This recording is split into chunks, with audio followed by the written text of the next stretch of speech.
Welcome. Grab your favorite morning beverage and join us for Morning Cannolis with Jim Santel.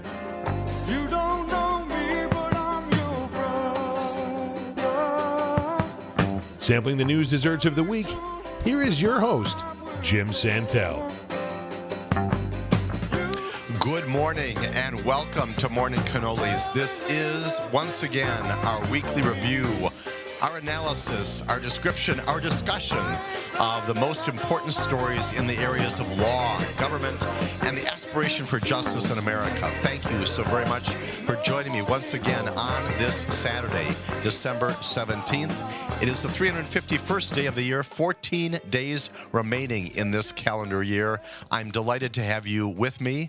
My producer, Calvin, is also here with me in the studios of WAUK, The Shaw in Waukesha, 540 AM, 101 FM. And we're taking your phone calls both this hour and next hour as well. That phone number, 844-967-2789. Once again, 844-967-2789. Calvin and I value and appreciate greatly your comments, your questions, always good, always insightful as we talk about those major issues in law, in government, in the aspiration for justice, the enforcement of the rule of law in the United States of America. We have today, as always, an ambitious but achievable syllabus, a curriculum this morning. We'll be spending most of our time this hour and perhaps some into the next hour as well, talking about two major issues that span both this past week and this coming week. One of them has to do, once again, with the January 6th insurrection. Lots of things happening this past week, lots of things going to happen in this coming week, perhaps one of the most dispositive weeks in the entire term of the review above January 6th by the House Select Committee. We'll talk about some things happening in the courts and talk as well about what we can expect out of the January 6th committee in this coming week. Then we're also going to turn to the other major story coming out of this past week, also certain to animate the stories of this coming week, and that has to do with cryptocurrency and the charging, the bringing back to justice of Sam Bankman-Fried. This fellow was in charge of FTX, a charge now by the federal government with defrauding many, many investors. We'll chat more about what that all means, probably one of the defining financial disasters and events of our time. So those two major issues, and then beyond that, lots of other updates and other things to talk about in bringing us current on things both inside and outside the courts of America. All of that on Morning Cannolis. Thank you once again for joining me in our discussion. This morning, as a part of our Today in History review and examination, just a handful of things that are significant to think about on this day, December 17th. Way back in 2010, one of the defining events in the history of the Middle East and nations throughout the Middle East, 2010 on this day was the day that a Tunisian street vendor named Mohamed Bouzizi self-immolated as a protest of economic conditions in Tunisia. He was 26 years old. He is a 26-year-old businessman in Tunisia. As a result of that, he quite literally was the one who initiated the Arab Spring, which spread to other countries, resulted ultimately in the Tunisian president, Zahir Ben Ali, resigning, and throughout the coming weeks and months, a huge movement throughout the Arab world to try to reform government, to try to reform the government's connection with people, their citizenry, with mixed results to this day. But nonetheless, that initiated today, December 17th, way back in 2010, with this horrific event in Tunisia. Other events on this day, 2014 on this day, was the day that the United States and Cuba reestablished diplomatic relations that were held in abeyance for about 50 years, that finally brokered by the State Department under the presidency of Barack Obama, that back in 2014. And yet another significant event way back in 1903, arguably the most important thing with respect to travel in the world and certainly in our nation. It was today, in 1903, December 17th, that a thing happened near Kitty Hawk, North Carolina. And you know what that is. Orville and Wilbur Wright made the first successful sustained flights in an airplane. Orville was first first. He got on the plane first, went about 120 feet, 12 seconds in the air, and then his brother followed him, marking the entrance of the human race into the airwaves and into the air generally. 1903, Kitty Hawk, that first successful flight in an airplane happening on December 17th of 1903. Just a few of those things happening on this day. One additional one for those of you who are into pop culture. Also, 1989 was the day that the animated series The Simpsons first debuted as a Christmas special, became a series in 1990, continuing obviously to this day. Lots of significant things happening on this day in history. So let's begin. Let's begin with our discussion today about January 6th and the significant events of this past week. And again, on these and all other issues throughout the next 2 hours, I am taking your phone calls. Again, delighted to have you call in on a regular basis at 844-967-2789. We're going to begin our discussion of January 6th by talking about yet another significant conviction and sentencing that happened just this past week in front of a federal district court judge named Tim Kelly. Tim Kelly is sentencing a fellow named Doug Jensen, Jensen. Those of you who followed the events of January 6th in person at the time on the TV, those of you who have seen a lot of the coverage of it since then, would probably recall Mr. Jensen because he was one of the leaders of the riot on that day. In fact, Judge Kelly, who was sentencing Jensen this past week, described him as one of the ringleaders of that event. You may recall in particular that because of what a particular officer named Goodman had done, Officer Eugene Goodman, he had confronted Jensen at the time that the mob was entering into the Capitol and lured the mob, including Jensen, through the stairwell there, down the hallway there.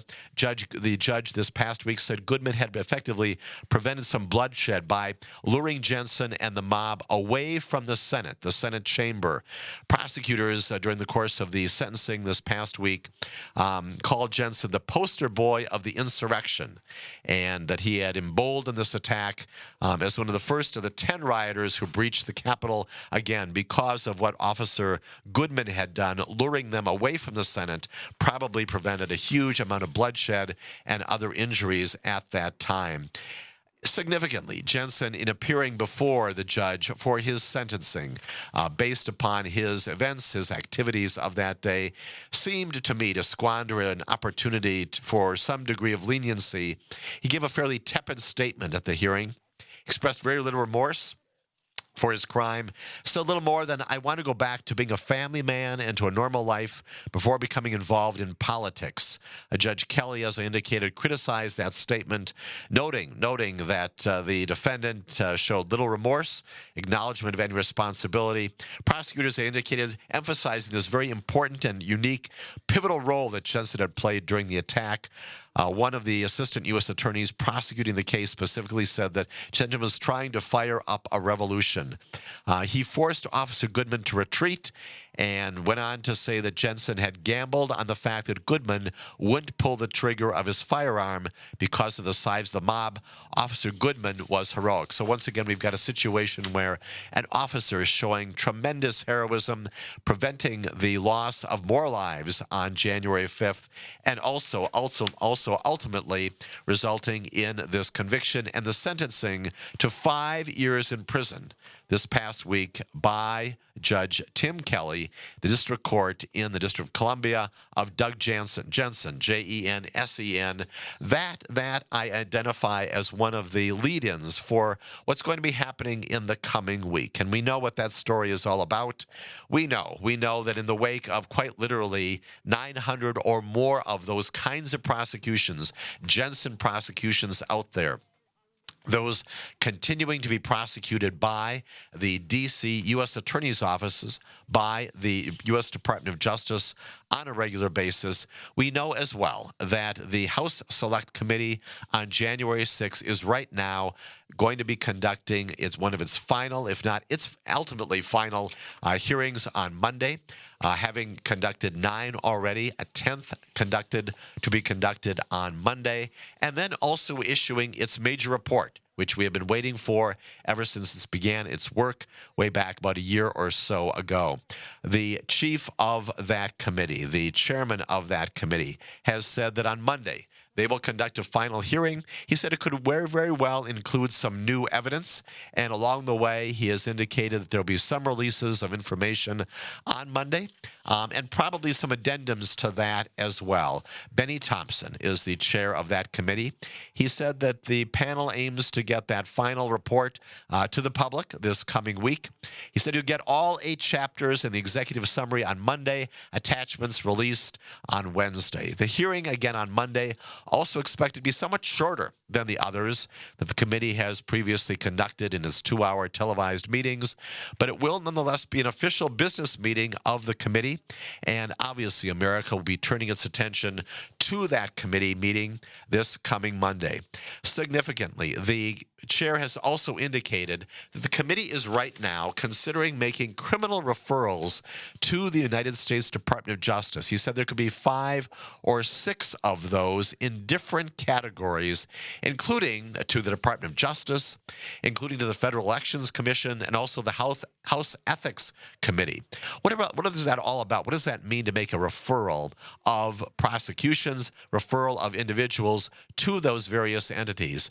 Well, we know that the committee has in the past made referrals of people who have failed to abide by the subpoenas issued by the House committee. We know in particular that Steve Bannon, referred to the Department of Justice, ultimately prosecuted and sentenced by a federal district court for failing to appear before the House committee. We also know that Peter Navarro, the former trade advisor in the White House, his case also awaiting trial in a federal district court based upon the referral by this committee to the Department of Justice for failure to comply with a subpoena issued to Peter Navarro. We also know that Mark Meadows likewise referred no prosecution there by the U.S. Department of Justice, but that by virtue of the fact that the statute contemplates that the predicate for a prosecution is based upon that kind of referral. We're going to talk about other referrals that might be coming out of this committee, but we come back here at Morning Cannolis right after this first break.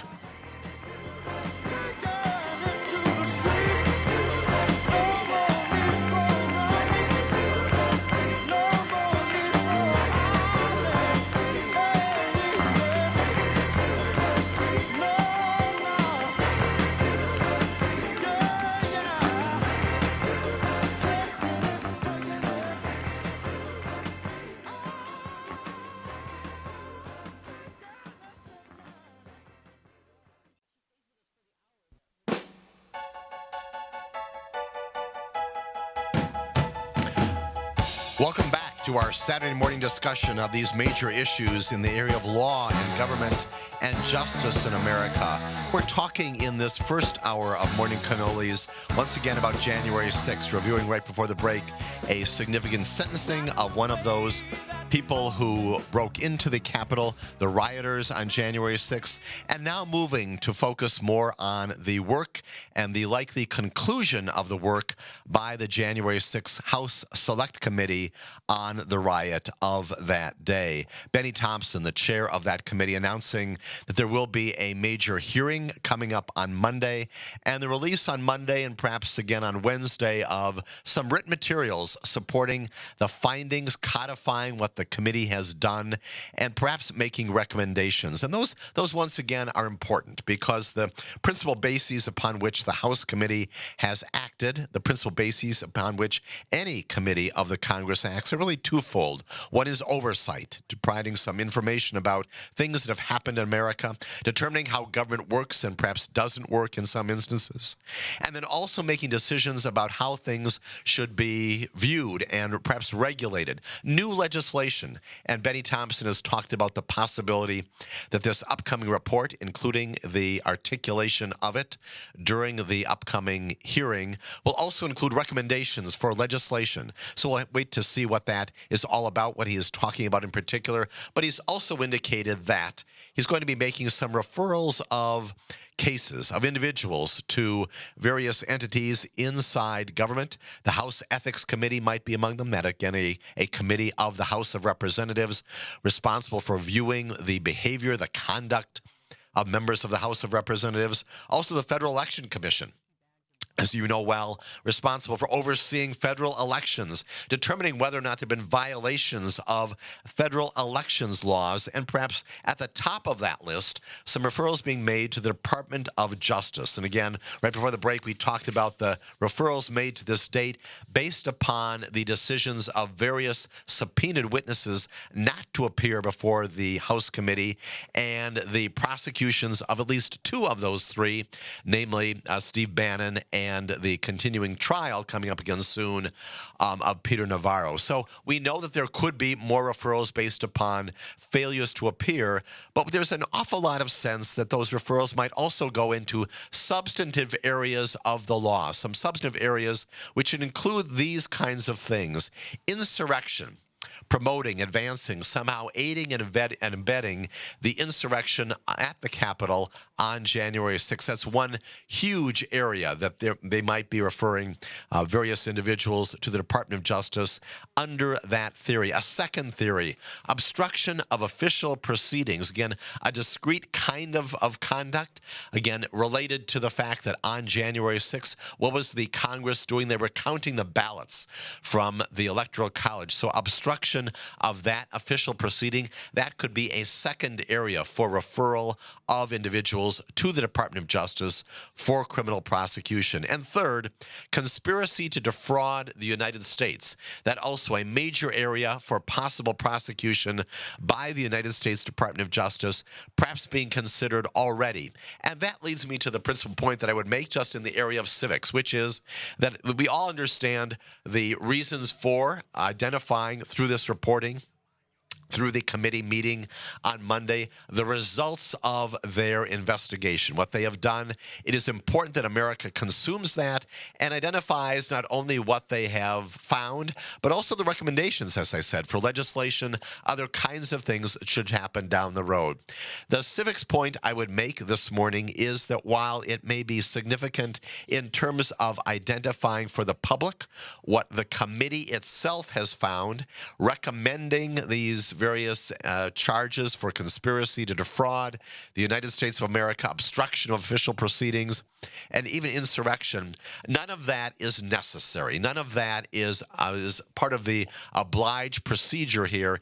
It is not necessary that there be a formal referral of any of these matters to the Department of Justice for there to be a prosecution. And that's what separates these kinds of crimes from the crime related to failure to appear, contempt of Congress, where there does have to be a formal referral. The United States Department of Justice, as we know well, not only based upon all these cases is prosecuting the 900 or more people responsible on that day, January 6th, for the riot, the intrusion into the Capitol, the violence that occurred that day. The United States Department of Justice, at least one, perhaps two, maybe even more grand juries investigating many, many other people involved. We've talked in the past about the Proud Boys and others out there who are responsible at these mid-level and higher levels for orchestrating what happened on January 6th. And we know as well, based upon the subpoenas that have been issued, other things coming out of those grand juries being told to us by people appearing, that the U.S. Department of Justice on a regular basis is almost certainly already pursuing all of these kinds of charges, including conspiracy to defraud, obstruction of official proceedings, insurrection, promoting, advancing, all of that. And so I make the civics point that while it is interesting and while it is certainly significant, and the committee has every right to make those kinds of announcements about what it would prefer to prosecute, have the Department of Justice prosecute, the committee itself, of course, does not have any authority to do that. That is only the Department of Justice that can do so, and they will do that. They will do that independent of any specific recommendation, independent of what the committee may recommend publicly on Monday or Wednesday of next week, and that is as it should be. It should not be the case that because members of Congress feel strongly, although that strength is certainly supported by the facts and the law, it's not simply the case that because of that, the Department of Justice should prosecute. Grand juries indict when there is is relevant material evidence that a crime has been committed. Their standard is probable cause, and that's what's being done by the Department of Justice to pursue these various matters, regardless of what the House of Representatives committee does in the coming week.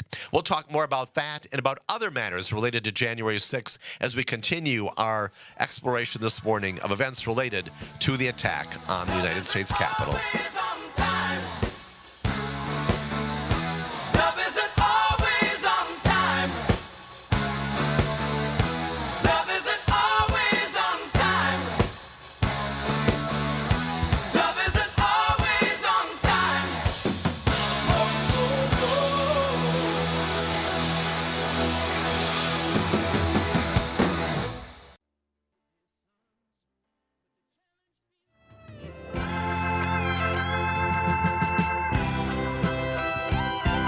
We are back. We are talking in this first hour of Morning Cannolis all about January 6th, updating you on some of the significant events, both in court and out of court this past week.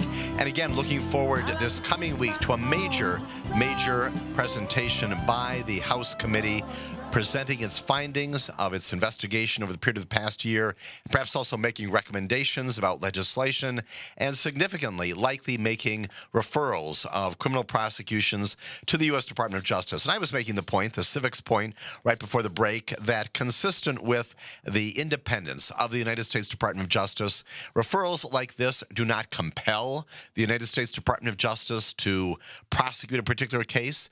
They certainly can be accepted and reviewed, but they do not direct the grand jury or any prosecutor to do something specific when it comes to charging a case. In fact, Merrick Garland, the Attorney General of the Department of Justice of the United States of America, has repeatedly gone on record saying that external political forces will not have an influence on any of the prosecution decisions of his, by the criminal division, by any U.S. Attorney's Office, and that is the way it should be. That, of course, also includes the White House. No decisions should be tainted or in any way directed by a president. The Department of Justice should have that nonpartisan, apolitical approach to everything. And so we take with not a grain of salt, but with some understanding about what's going to happen this week, this notion that referrals, as significant as they are publicly, are not prosecutions, and only the Department of Justice can do that, consistent with what the Attorney General has said repeatedly. In that connection, we do know from just this past week that a particular representative of the House of Representatives, his name is Scott Perry. He's a Republican from the state of Pennsylvania who has, on a very regular basis, been a leader in the effort to keep Mr. Trump, not only his views about the 2020 election alive, but try to keep him in office, even despite the election results in 2020. Perry's sort of a little-known member of the House, but nonetheless, apparently a focus of exactly what the Attorney General has been describing. So we learned this past week that those federal prosecutors, again, independent of the House of Representatives, independent of the White House, making these decisions about investigations and about the kinds of cases that are going to be brought. These federal prosecutors obtained about 130,000 email messages in a January 6th related investigation that appears to be focusing on Representative Perry. These came as a result of some court filings that were released by a chief judge in the district court, showing that the prosecutors are focusing on Representative Perry's communications with three lawyers, two of them who were officials at the Justice Department, who took part once again in efforts to try to use the department to help reverse the outcome of the 2020 election. According to what was released just this past week by U.S. District Judge Beryl Howell, we've seen her in other settings. She's presided over many of these cases, both criminal and also some civil matters that we've talked about. According to this release, prosecutors had searched the email accounts of Jeffrey Clark. Jeffrey Clark was a former Assistant Attorney General for the Department for DNR, basically for the Environmental and Natural Resources Division Division of the U.S. Department of Justice. And as a result of the searching of those email banks, came across lots of communications between Jeffrey Clark and a fellow named John Eastman. We've also talked about sort of the architect of the attempt to overthrow the election of 2020, and another person named Ken Klukowski, who was a Clark deputy. All of these things, communications back and forth among all of them. This past week, Judge Beryl Howell orders the release of these emails that show a huge amount of communications among these individuals with Representative Scott Perry. The court orders show that the DOJ had earlier this year also executed some search warrants on the email accounts. A filter team had been set up to ensure that none of those emails back and forth provided potentially privileged information among those 130,000 or so records. That filter team, again, we've talked about that in the past, this process by which individuals who are not involved in the investigation itself take a look at them to ensure that there's no attorney-client privilege that would be somehow compromised. That was done in this case as well. And so what we know from the release of just this past week is that the investigations by the Department of Justice continue to go on unabated and continue to be pursued aggressively.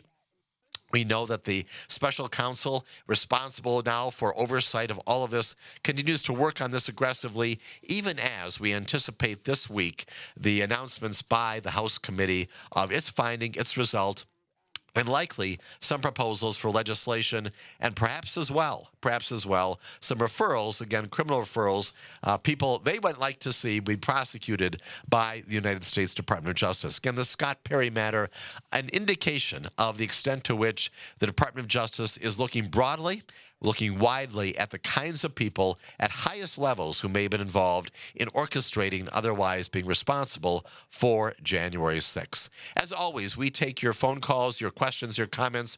I'm delighted to have Joe join us again this morning. Joe from Madison, your comment or question this morning about this topic or perhaps others as well. Thanks, Jim. And it's really two parts.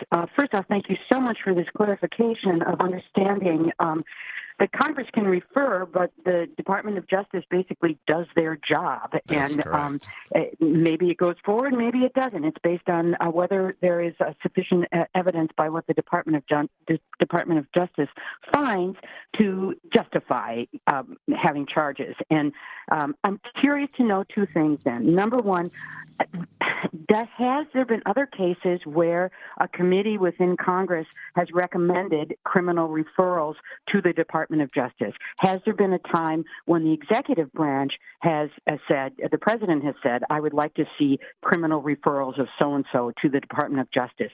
So is there a past record of other times when this has happened? And I can understand where it's highly irregular for the Department of Justice. You're supposed to leave them alone and trust them to do their job. But I'm wondering if part of the reason that this is the second part of the question, if part of the reason they're, if you will, kind of diluting the power of the Department of Justice by making a case out of saying we want to see these people prosecuted is that there is a concern of perhaps saying to other people within their own congressional body, we see you or we understand what you're doing has not been right, and that there may be something very powerful in, for example, having the person of Republican co-chair Liz Cheney specifically announcing we would like to see these specific people referred to the Department of Justice. So it's two parts. Has it been done in the past, and how did that work out, if you know? And what do you think about this idea of the power of having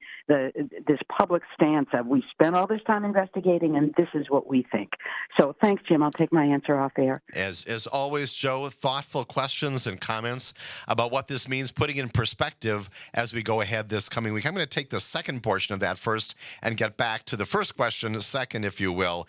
And absolutely, that notion that the committee this coming week is going to be identifying those people that it believes should be considered by the Department of Justice for prosecution, obviously, again, as you articulated so very well, does not compel a grand jury to indict, does not compel a prosecutor to present any evidence. The prosecutors can certainly take a look at that. No obligation at all to do anything with that. Your point, Joe, so very well made and articulated is the power of stating that publicly. And that is different. That is different from the formal prosecution policy or practice that we're talking about. Inside the United States Congress, Joe, as you indicated, there are mechanisms. We indicated already that the House Ethics Committee has responsibility for oversight when it comes to the behavior and the conduct of people. And so that public airing, if you will, of what the committee has said has both an external and an internal audience, right? The internal audience, other members of Congress, we see you, as Joe, you just said. We know that this is what you have done, and presumably is going to present not an indictment, not a charging document, nothing that we can look at and say this is what a charging entity has said. But here is the evidence that supports that you, for example, if indeed there is some reference, I made reference this past segment to Representative Perry, if he or others are on that list, if you will, that kind of thing, that can be taken care of. That can be addressed in part by the House committee, perhaps the Senate committee as well. The Senate committee has ethics. Senate has ethics provisions also that are likewise supervised and administered by its own ethics committee. And Congress has the capacity to respond in that fashion. More generally, absolutely. While I want to make very clear again the distinction between a referral and actual prosecution, the reason for the committee going ahead is to let the world know that this is what these individuals did. It does necessarily invite ultimately some comparisons. Ultimately, let us assume that the Department of Justice is going to be indicting individuals at some point down the road, perhaps even a former president. It will invite some comparisons between what the committee is recommending and what the Department of Justice does. But that's not to say that there was any injustice done or the rule of law was not followed, but just that all of these players have participate in this. With respect to the first question that you raised, on a regular basis, agencies of the federal government refer matters to the United States Department of Justice. Those can come from the Congress, as we're seeing now. Those can come from other agencies, the Department of Energy and Labor and Education, Agriculture, a State Department. All of them feed into the U.S. Department of Justice, and all of them on a regular basis make referrals of this kind when they identify, sometimes through their offices of the inspectors general, sometimes through other mechanisms, that there has in fact been a purported violation of the federal criminal law. They refer those cases. We have seen a recent instance of that when the National Archives, coming across what it felt to be some absences of documents from the former president as it's reviewing the documents it now has in its possession, refers this matter ultimately to the Department of Justice when it says, you know what, we're not getting any cooperation, we should have these documents back. They made a referral. So the answer is yes, on a regular basis. All kinds of referrals can happen based upon what other entities of government, including the executive branch, identifies as a part of its regular administration of its own agency responsibility. What shouldn't happen? What shouldn't happen, which we saw somewhat in the past administration, was the notion that the president would come forward and offer perspectives on who should and should not be prosecuted. That is crossing the line, I think, for most people in the Department of Justice and certainly outside as well, saying that, you know what, that kind of direction from a chief executive that has not been the character of this present president, that should not happen. But the executive agencies can indeed do refer cases on a regular basis. And so we're going to be talking more about those kinds of issues as the committee in this coming week makes those referrals. And again, other agencies out there, the Federal Elections Commission, likewise, could make referrals to the Department of Justice as a part of its overall review of this matter. Great questions, great comments along the way. As we continue to take other questions and comments, Dick is also on the line from Madison, likewise. Dick, your thought or question this morning? Well, if this referral goes to where I logically think it does, then that means an indictment of the former on any of these charges, or say all. I highly suggest the Democrats, I don't know if you agree with me, but you know the Republican side of the aisle is going to politicize this. They're going to say, you know, this is out of bounds, blah, blah, blah, and on and on. And yet it wasn't out of bounds for William Barr to do what he did with the Mueller report? Please. save that for me. All I would suggest is they keep coming with facts. Nothing but facts that took them to the indictment. Right. Because there are plenty of them. And we know well, Dick, to your very good point, that regardless of what happens, referrals made, prosecutions that may or may not parallel those, the allegation is going to be made, of course, that this was done because of politics. That's the kind of thing the Department of Justice needs to steer very clear of. I'm going to talk more about, Dick, your good question right after this break here on Morning Cannolis. I like to put my arms around you. We could run, run, run, run away. Come on, baby, let's run, run, run, run away. Come on, baby, let's run, run, run, run. You don't know how much I want to run, run, run, run. But you don't know how much I need to run, run, run, run. You don't.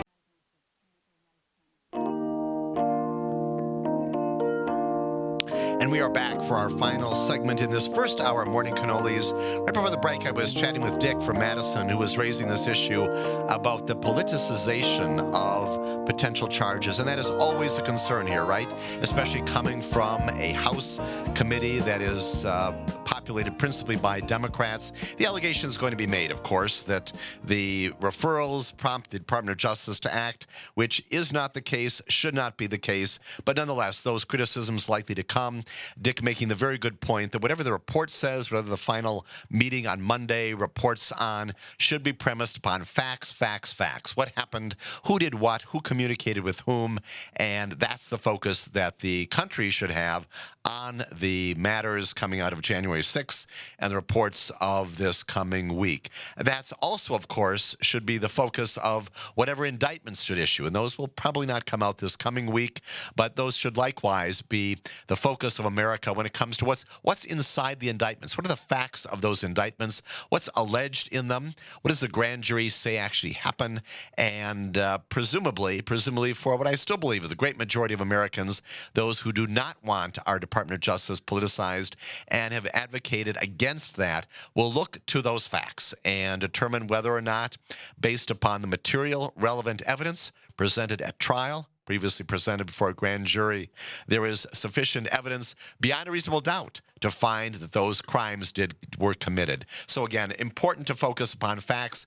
Politicization about to happen, we know very well, with whatever happens here in connection with the issuance of grand jury indictments and other charges coming up. Great points made by Dick. And Jean from Eau Claire, you're also with us this morning here on Morning Cannolis. Thank you for calling in as well. Thank you so much for your show, and thank you for your wonderful callers, and just thank you for the education and all that you're doing and educating us. I have a question or a point. I'm not sure how to phrase it, but, as a witness and a victim of the crime of the century that's been perpetuated on the entire population of the United States of America, this crime could not have been committed in this manner, or perpetrated in this manner, without assistance of others that were there knowing that this crime was being committed. And it was a crime I watched the assembly before they marched down. I was watching even when they were going to do the electoral count of Tony Evers in our state. I always watch live. Sure. They didn't have it on, and I couldn't find it. And here the other people were having it at the meeting at the same time with the fraudulent electors. This is a huge crime with a lot of people that helped out, and I'm so thankful that you're covering it, and I'm so thankful that the Department of Justice is following the rule of law, and that the committee also is following the rule of law, and they're keeping separations. And just thank you so much for the education and the wonderful calls and comments by your callers. So thank you again, and I just hope that people don't make this political, because it is not. Absolutely. It's against all of us. Gene, Thank you. great comments. Thank you so much for calling in. Really appreciate that. Not only the nice words about the content of our program every Saturday morning, but also about this being the crime of our lifetimes, right? It goes right to our republic, the future of our nation, and you hit it right on the head when you said you're not only a witness to what happened, but yes, I think there can be made the compelling case that we are victims of this as well. You can make the case that all 330 million residents of the United States of America potentially victimized by what could have happened here, identified by the committee, to be sure, in the coming days or so, but also illustrated by these rule of law indictments almost certainly coming out. The Department of Justice would not be doing all these kinds of things if we did not anticipate that at some point a grand jury is going to be returning indictments. We don't know against whom. We don't know specifically whether they will be focusing upon these three that have been identified by the committee. Again, insurrection, obstruction of official proceedings, or conspiracy to defraud. Probably some variations on that. Again, Gene, to your good point, we know the Department of Justice has already alleged seditious conspiracy with respect to the Oath Keepers and the Proud Boys and others whose trials are still coming up in the weeks just ahead. And looking, as you said, maybe the most important implicit, if not explicit point that you just made, that others who supported, assisted, promoted this, that's what these grand juries are looking for. That's also what we should probably anticipate from the committee coming up this Monday. Who is really calling the shots here? Who is calling not only on through emails, phone calls, who is sending out messages to the population to bring people, thousands of people, to the Capitol on January 6th? Who did all that? What was their design? What was their purpose? We know that John Eastman wrote this memorandum that animated lots of this. It certainly had to do with January 6th and the role that they hoped that the vice president would adopt. He appropriately did not in not rejecting the proper votes of the electors. Gene, you identified this false electors notion. That might also be a part of the criminal prosecutions coming up. We know that Lisa Monaco, the Deputy Attorney General, has said the Department of Justice is specifically looking at whether there were federal crimes committed when it comes to federal electors here in Wisconsin and in at least 6 or 7 other states, falsely indicating that they are the proper electors and attempting once again to affect the counting of those votes by the vice president, by the Speaker of the House of Representatives on January 6th. Lots of things to come and focus on. Lots of things that hopefully will, in the advancement of the rule of law, be the subjects of those grand jury indictments coming up fairly soon. One other matter that's also significant of just this past week is that while all this is going on, the House committee, the January 6th Select Committee, the continuing focus by the Department of Justice in these grand juries down the street at the federal courthouse, while all this is going on, House Democrats also, through a Representative David Cicilline, who is from Rhode Island, introduced legislation just a couple of days ago, Thursday, to bar former President Trump from holding future federal office under the 14th Amendment. We've talked about this before. We know well that Section 3 of that amendment states that no one who previously took an oath of office to support the Constitution and engaged in, its quote, it says, insurrection or rebellion shall hold any office, civil or military, under the United States. That in the Constitution of the United States of America, obviously, the 14th Amendment, ratified in the aftermath of the Civil War when ex-Confederates and others, seceded states were attempting to rejoin and did rejoin the Union, an attempt to ensure that our government was not run by people who were insurrectionists. This past week, again, representatives in the House of Representatives introducing this legislation to prevent the former president from serving in that capacity. We'll see where that goes. We'll see what happens down the road as all of this continues to be the focus of a huge amount of attention by our elected representatives in Congress. Join us for the second hour as we continue this discussion and then get on to another major story coming out of the criminal practice and criminal investigations of this past week right here on Morning Cannolis.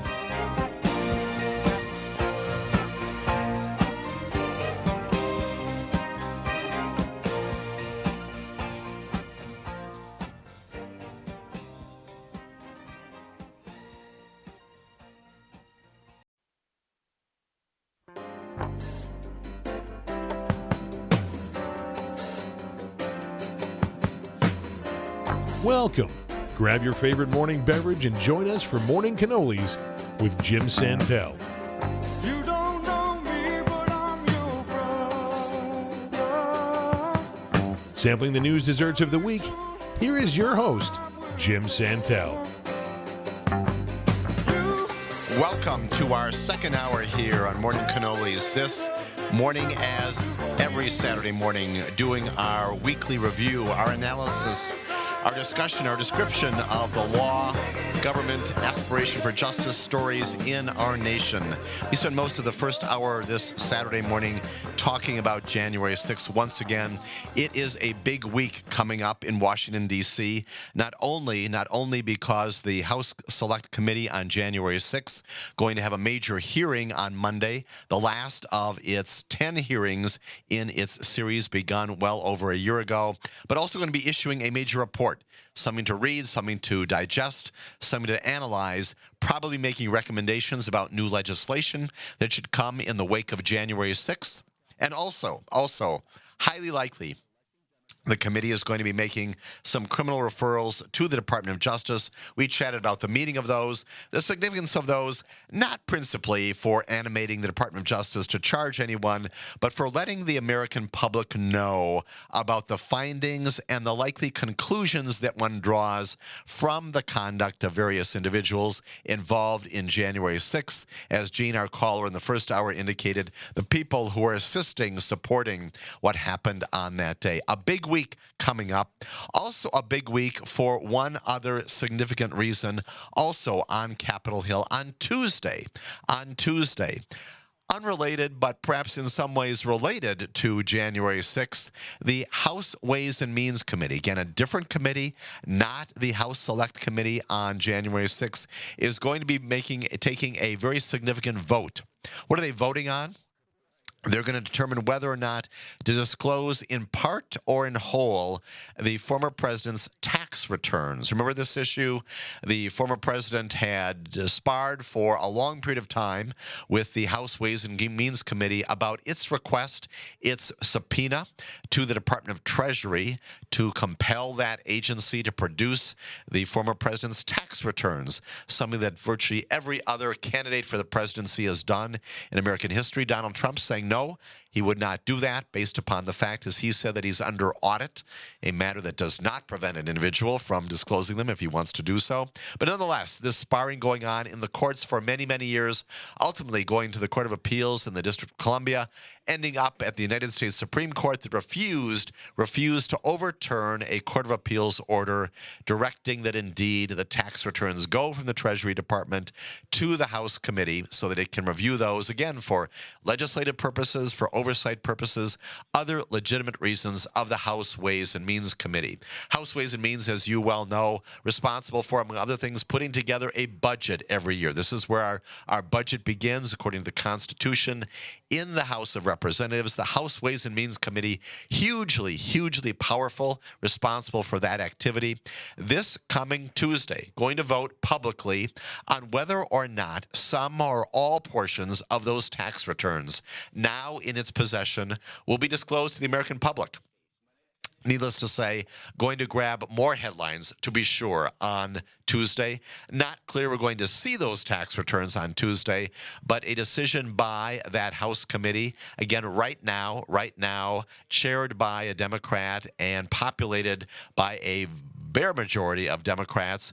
Plainly, all of this coming to an end at the end of this calendar year when the House of Representatives and the Senate of the 117th Congress comes to an end, and presumably new leadership of the House Ways and Means Committee takes its place in early January. So this important decision on Tuesday about whether or not disclosure will be made of those tax returns, that happening one day after the House Select Committee makes its recommendations to the Department of Justice about criminal referrals, and more importantly, issues its final findings about what happened on January 6th. One other matter that also percolated up this past week in connection with D.C. matters and the attorneys responsible for bringing many of the lawsuits responsible in the courts for those lawsuits challenging the 2020 election.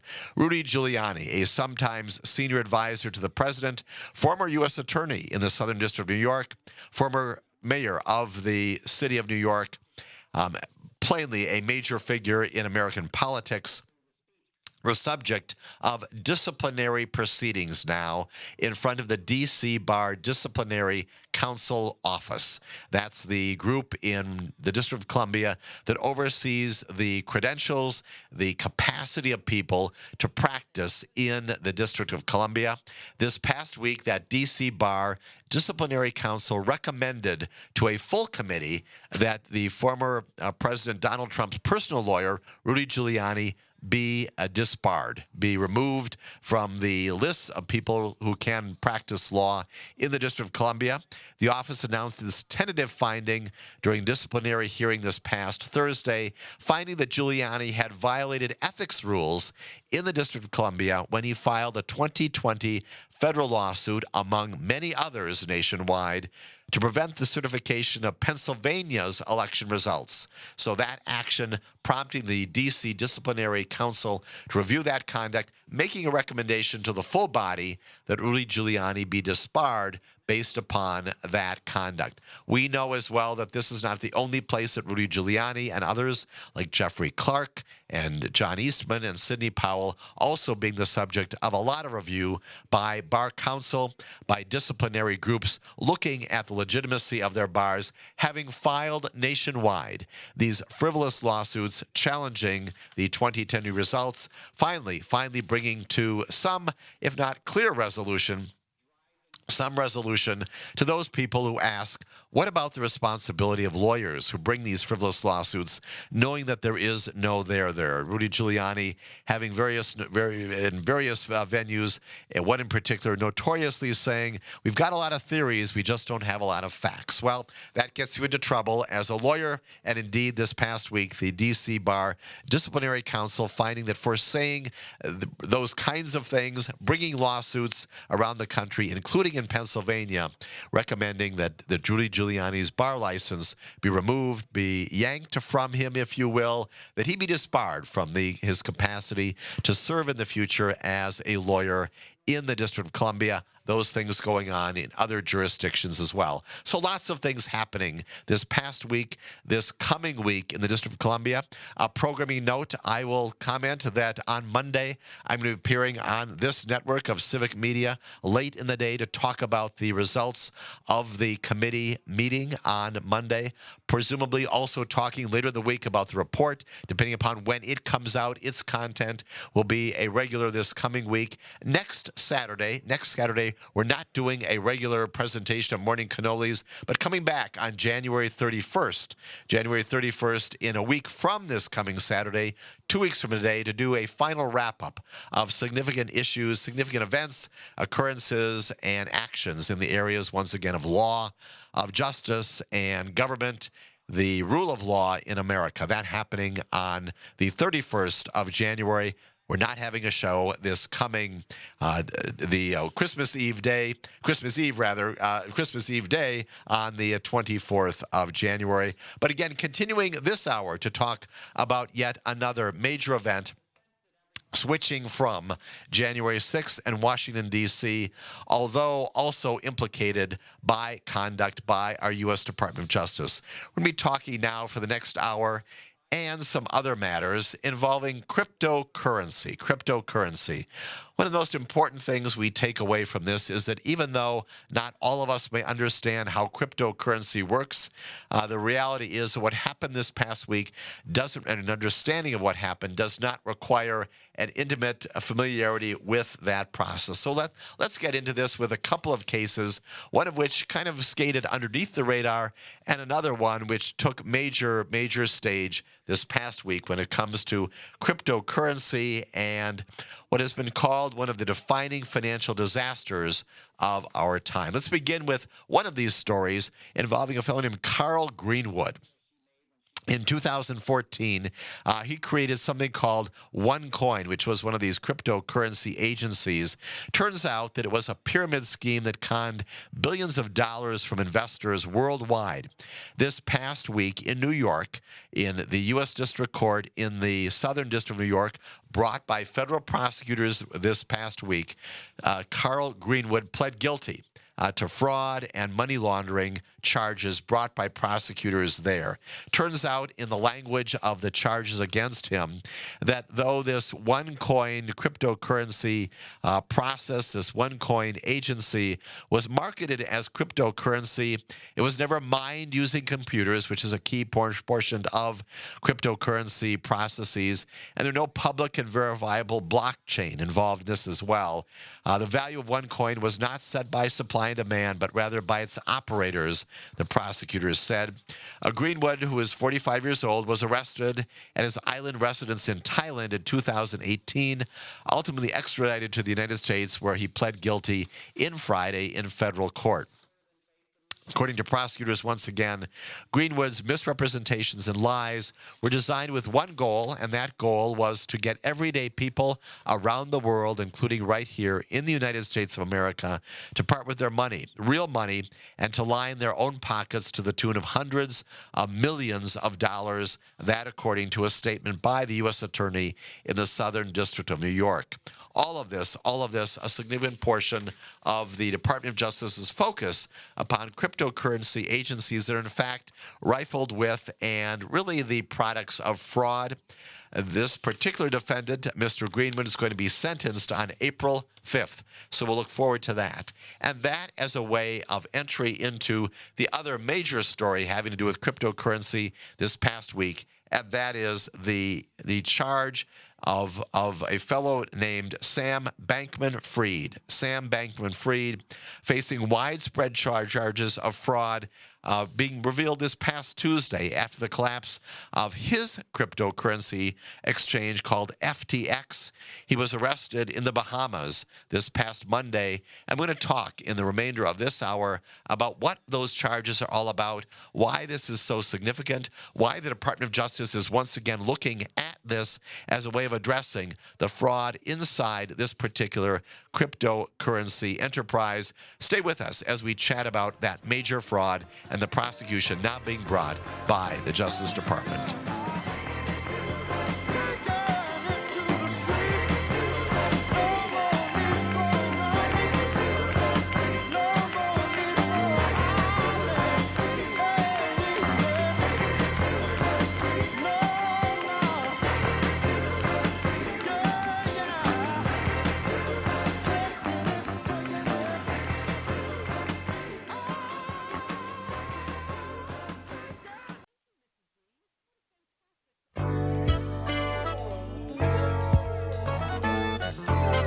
We are back. Thank you for joining me this Saturday morning. As always, taking your phone calls at 844-967-2789. This on Morning Cannolis, a show of civic media coming to you this morning as we do every Saturday morning from the studios of WAUK Radio, 540 AM, 101 FM.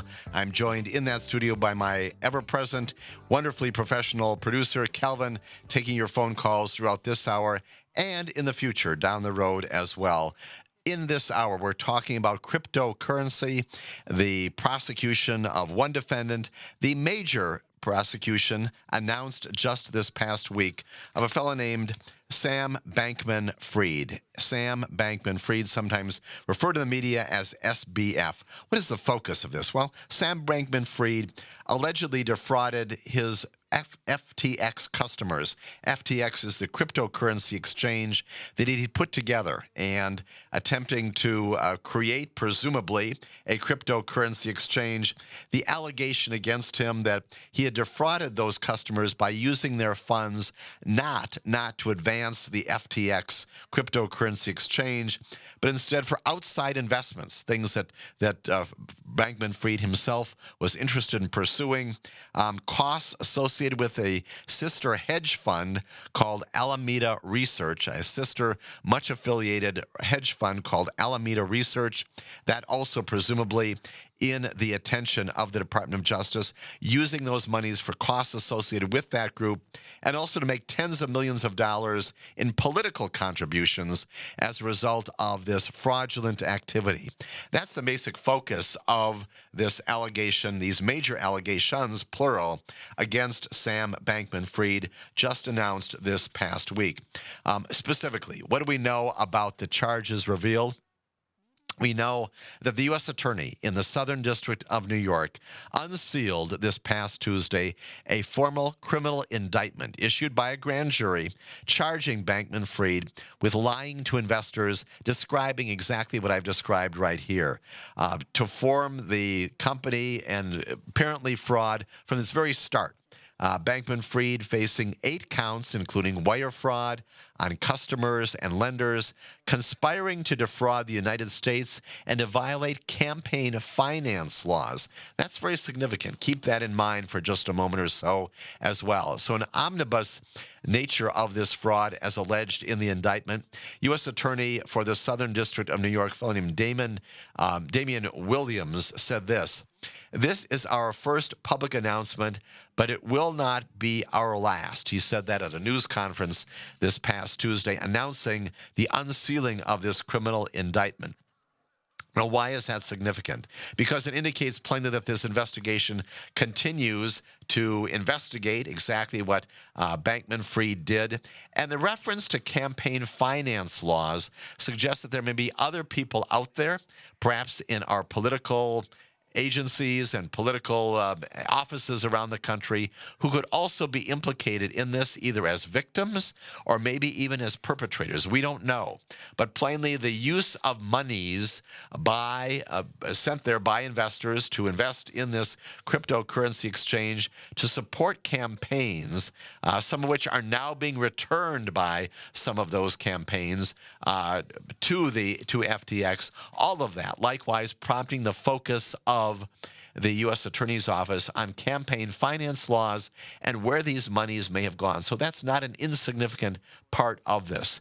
In addition to the announcement of this major criminal fraud allegation by the U.S. Attorney just this past week, we also know that the Securities and Exchange Commission, again an agency of the federal government, filed civil charges also on Tuesday, alleging that Bankman-Fried misled investors who had committed about $2 billion with a B, to FTX, while also defrauding customers of that exchange, probably paralleling in many ways the allegations in the grand jury indictment.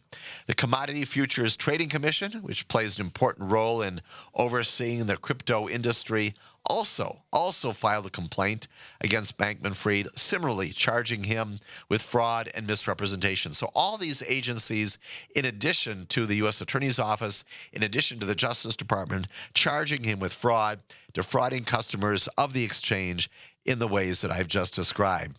What happens to Bankman-Fried? Well, he was arrested shortly after 6 p.m. on Monday at his apartment complex in the Bahamas.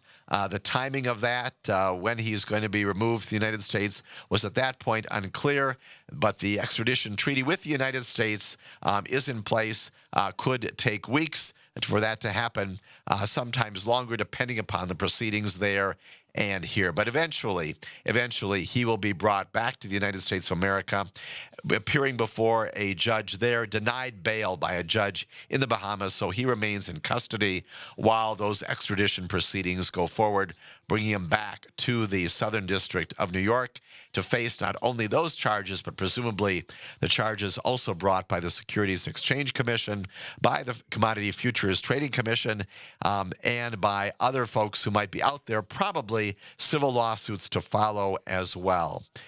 As a part of this as well, the House Committee on Financial Services held a hearing about FTX's collapse, again, this past week. Interestingly, Bankman-Fried was slated to testify before that hearing. Of course, he was not there because he's in the Bahamas. The hearing went ahead without him, and it featured the testimony of a fellow named John J. Ray III. John J. Ray is his name. You may have heard his name in the past. He's responsible. He comes in many of these situations where there needs to be someone who knows about these kinds of things to try to stabilize, if you will, to the extent that can be done, the operation that is now the subject of focus.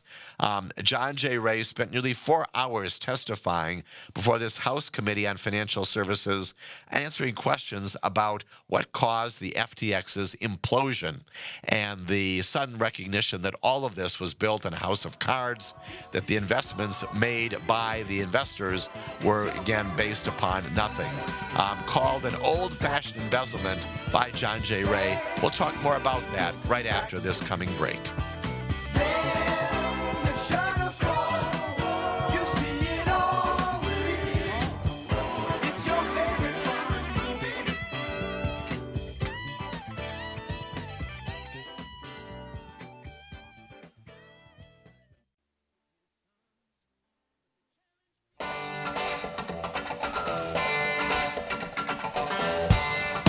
Welcome back to our final half hour here on Morning Cannolis.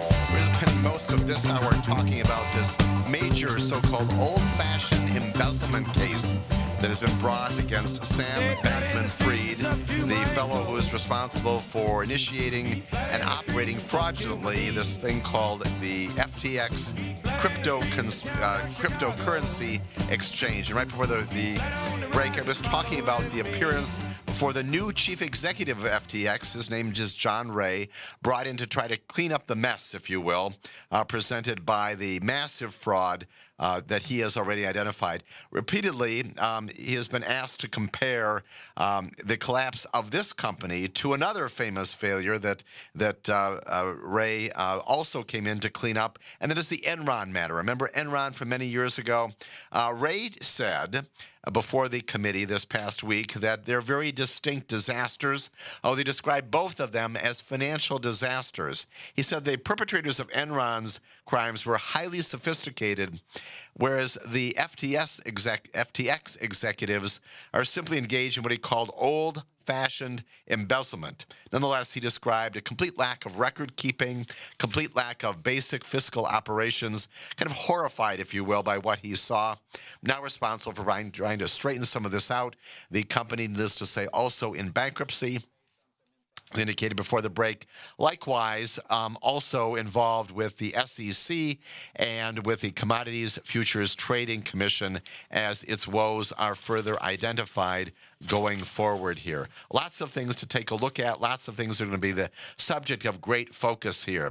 The SEC in particular, its Division of Enforcement, described FTX and Sam Bankman-Fried as a house of cards that began to crumble this past May.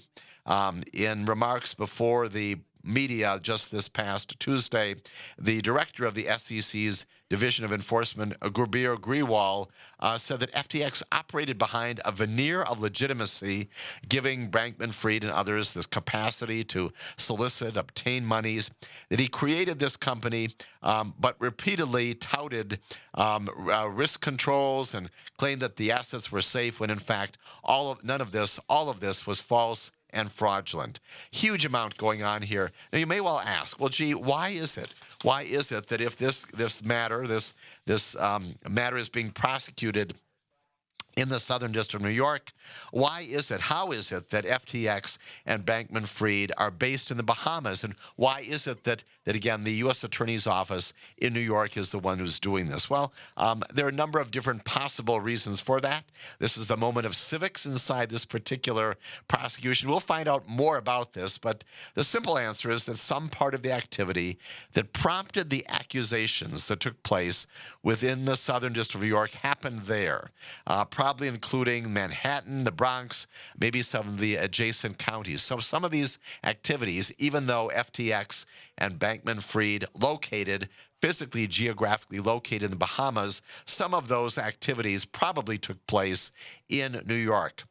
In this case, for example, prosecutors might be able to show that some wire transfers went through Manhattan-based banks, for example, or, for instance, that people agreed to the conspiracy while in the district. That's another basis for locating the prosecution in the Southern District of New York.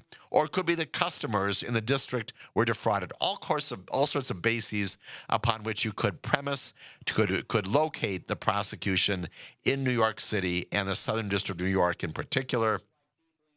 Of course, the centrality, as we know, of New York as the global financial headquarters has always given the Southern District of New York an advantage when it comes to prosecuting these kinds of financial crimes. It will not be difficult to establish a basis there in the Southern District of New York for some of these events having happened, given all of those various theories that right now, again, part of my speculation, but nonetheless likewise going to be disclosed during the coming weeks and months as this case goes forward. So once again, a huge prosecution revealed this past week of this fellow Sam Bankman-Fried and his cryptocurrency exchange FTX, an old-fashioned embezzlement, simply taking in monies from investors, using it not for the cryptocurrency purpose, but for many other purposes, including political advancement and political contributions. A lot to watch there. An awful lot of people thinking this may well be the Enron of our time. So we'll continue to monitor that as it comes out of the Southern District of New York and presumably these other agencies as well. Let's leave the East Coast and come to the Midwest and talk about two other significant prosecutions going forward in two different venues, two different ways. Significantly, you will recall that this past September in Highland Park in northern Illinois, a fellow named Robert Crimo was accused of killing 7 people at the 4th of July parade in Highland Park. That event, that horrific event, very much a part of our national attention when that happened. You will recall well that the accused gunman in Highland Park pled not guilty, awaiting trial at this point. The evidence certainly indicates up to this point that Robert Crimo had climbed onto the roof of a building there during an Independence Day parade and began firing fairly indiscriminately with a high-powered rifle, wounding dozens and killing 7 people in that melee that followed. Just a horrific event, much in our attention nationally. Why is this back in the news? Well, it turns out that now, just this past week, that prosecutors in that Chicago suburb of Highland Park have charged the father of Robert Crimo with his involvement in that event. 7 counts in particular of reckless conduct filed against the father, also named Robert Crimo. They mark at least the second time in recent years, by my calculation, that a parent of an accused mass killer has faced charges of this sort for their actions leading up to attack. Could also signal, of course, an increased willingness by prosecutors to seek punishment by family members who might have been involved and somehow ignored warning signs or otherwise provided access to weapons. The top prosecutor in Lake County, where this matter is pending, said this past week. He said, people bear responsibility when they recklessly endanger others. These offense conduct carries a sentence of up to 3 years in prison. And the prosecutor, a fellow named Eric Reinhardt, said specifically that the father knew about a series of concerning episodes involving his son before he signed the gun application permit that endorsed the application. And that event, of course, that engagement, that action was reckless, leading to the 7 counts of reckless conduct, premised obviously upon these 7 people who were killed. I made reference just a moment or so ago to this notion that others who are involved, who know about the threat posed by family members who may do something to aid or abet or advance the conduct, are now being increasingly focused on in connection with charges. This Illinois charge follows this new playbook that was also tested in Michigan, if you will. There were the parents of a teenager who pleaded guilty to killing classmates at at Oxford High School last year were charged with involuntary manslaughter. You may recall that as well. Prosecutors in that venue, in that instance, said that they filed those charges because the parents allowed their son access to a handgun while they at the same time ignored warnings that he was on the brink of committing exactly the violence that he did at Oxford High School. The parents, their names are James and Jennifer Crumbly, pleaded not guilty and are awaiting trial in that case. Back in Highland Park, the community, of course, responding again to the horror of what happened back in September, now reminded of this by virtue of the charges being brought by the father of the shooter for his involvement, and once again signing the gun application and endorsing that application, bringing him likewise into the criminal justice system. A significant use of the criminal law to sweep in those people who are responsible for engaging in that kind of criminal behavior. And then speaking again of Michigan, let's talk about this other case that we have discussed on Morning Cannolis in this broadcast in the past. You may recall this attempt to take the life of the governor, Gretchen Whitmer, by this group of conspirators who planned to kidnap her and kill her back in 2020 before the FBI broke up that scheme to violently kidnap her and kill her. Well, this past Thursday, a judge handed down the longest prison terms so far in that plot to kidnap Michigan's governor, and as a part of that plot. Specifically, in the wake of the convictions of 3 of them, one of them was sentenced to a minimum of 12 years in prison, another one 10 years in prison, and yet a third 7 years in prison. They will be eligible for parole after serving those terms, but not until serving the complete terms in the state of Michigan. Speaking in a recorded video as a part of this sentencing process, Governor Gretchen Whitmer, again, who would have been the victim, the intended victim of this horrific event, this horrific attempt to kidnap her, encouraged the judge to, as she said, impose a sentence that meets the gravity of the damage they have done to our democracy. Talking more not just about the impact upon her and the possibility that she could have been kidnapped, possibly killed, she said this: "A conspiracy to kidnap and kill a sitting governor of the state of Michigan is a threat to democracy itself." And she added that she now scans crowds for threats and worries about the fate of everyone near me. The judge imposing this sentence upon those additional defendants had presided over the first batch of convictions in state court, following, again, this very high-profile series of trials that took place. 4 others in federal court. Fellows named Fox and Barry Croft were described as the captains of this quite incredible plan to snatch the governor from her vacation home, and were seeking to inspire a civil war known as the Boogaloo. Again, that being brought closer to some resolution in Michigan just this past week, bringing to justice these people who are attempting to kidnap the governor, and so perhaps as a part of their scheme, try to incite national conspiracy, a civil war. Plainly a ridiculous notion, but nonetheless now being brought to justice there in Michigan. We've got a caller who's calling in from Merrimack. Jack, glad to have you with us this morning on Morning Cannolis. Good morning. I would take a cannoli if you have one. Well, visit us sometime, and my wonderful producer Calvin and I will make sure that happens here. But go ahead, Jack, with your comment or question. Jack, are you still with us this morning? I hope so. If not, we'll continue with some discussions of other matters, but hoping that, Jack, you'll stay with us and join us again whenever you can to articulate your question or comment. Jack apparently there just briefly and perhaps coming back at some point down the road. So those important things happening again in Illinois and Michigan just this past week. Let's go back once again to the Supreme Court. We've talked a lot about things having to do with Supreme Court cases coming up in the past and in the future. The Supreme Court has finished for this year its oral arguments, a number of them we've talked about on this very broadcast, and it has already scheduled arguments coming up in the month of January 9th, the 10th, the 11th, the 17th, and the 18th, all of those days on which our United States Supreme Court is going to be conducting oral arguments on some of the cases that we have discussed here on Morning Cannolis in the past. As a part of our continuing review of cases being presented to the United States Supreme Court, in January, we'll talk about some new cases now on the docket of the United States Supreme Court.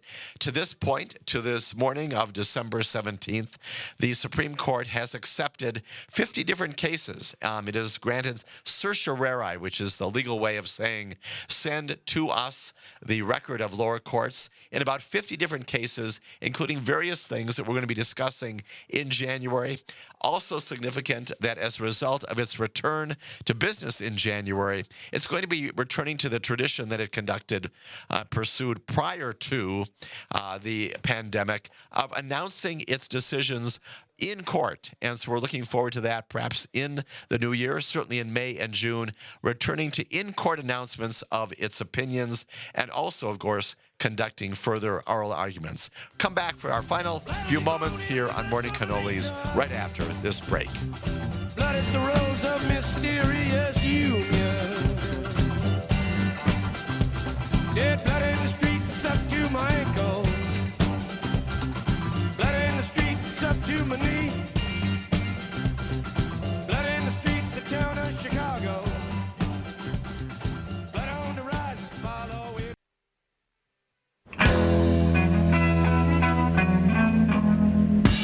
Don't let me down. And these are the final moments on Morning Cannolis. We're going to go back to the East Coast and talk about three more trials, three more things happening in the courts of our nation. We recall from the past, specifically on December 6th, that two entities of the Trump Organization were convicted in state court for criminal tax fraud, charges of conspiracy and falsifying business records.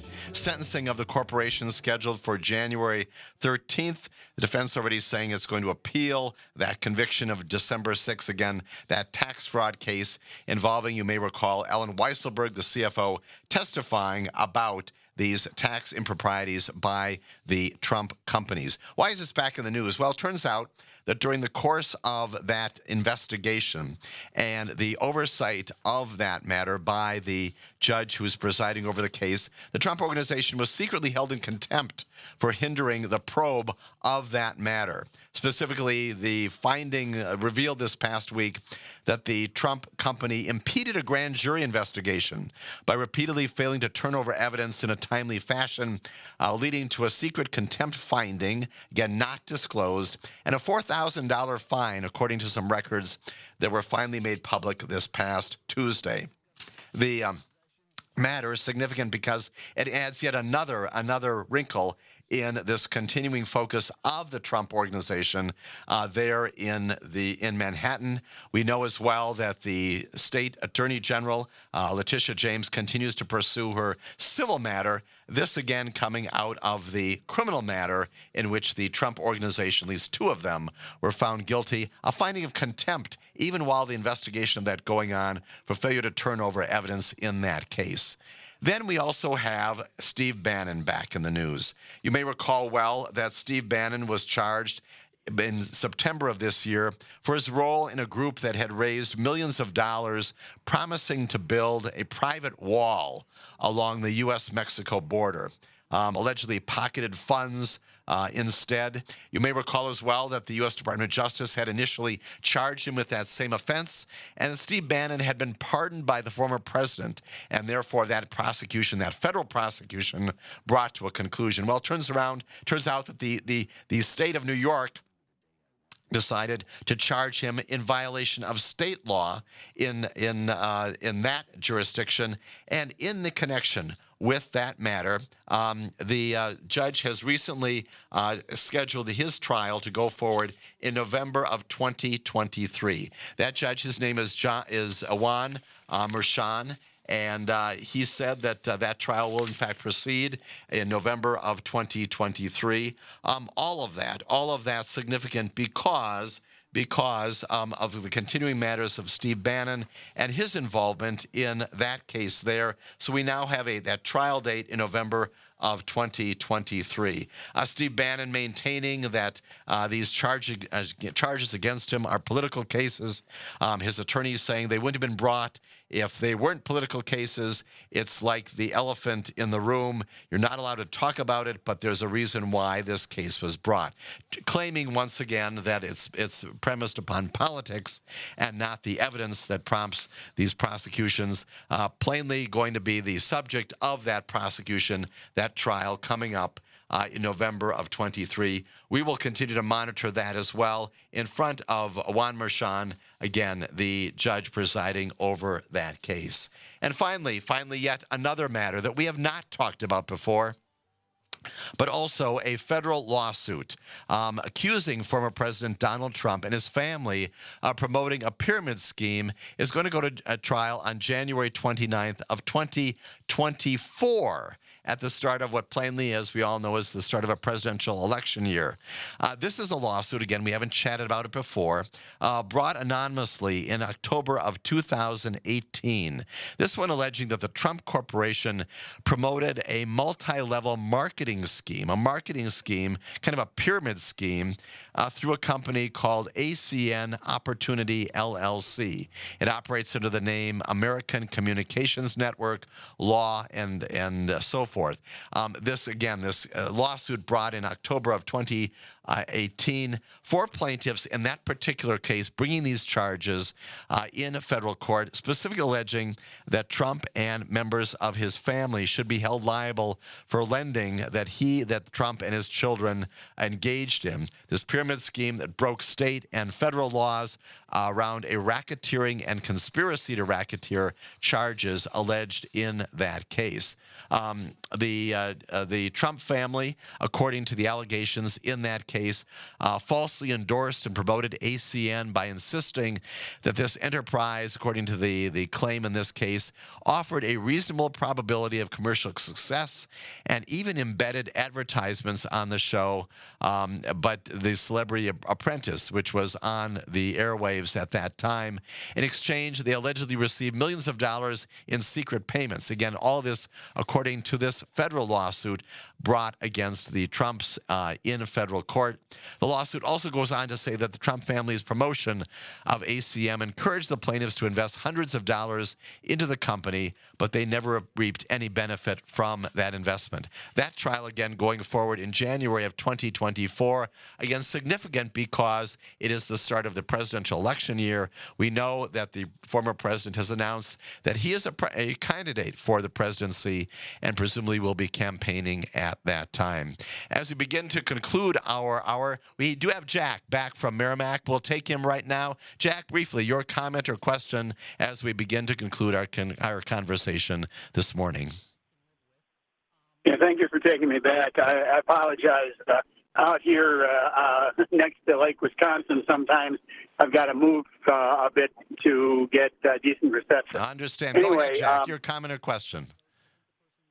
My question is, if they can hold liable the parents of some of these kids that allowed the kids to take part in these mass shootings, what about people like Marjorie Taylor Greene and Lauren Boebert, who clearly have encouraged violence against political figures, like, for instance, the governor of Michigan? Can't they be held liable technically for criminal incitement or something similar? And Jack, you raise a very, very important point. The question is enticement, right? Incitement to violent conduct. Certainly, there have been civil cases and some criminal cases out there where that theory has been advanced, and the kind of thing that as we look to more of these cases should be the focus of prosecutors, certainly civil folks as well, and the victims of these kinds of crimes. Appreciate very much the comment this morning, Jack, from Merrimack as we think about other theories.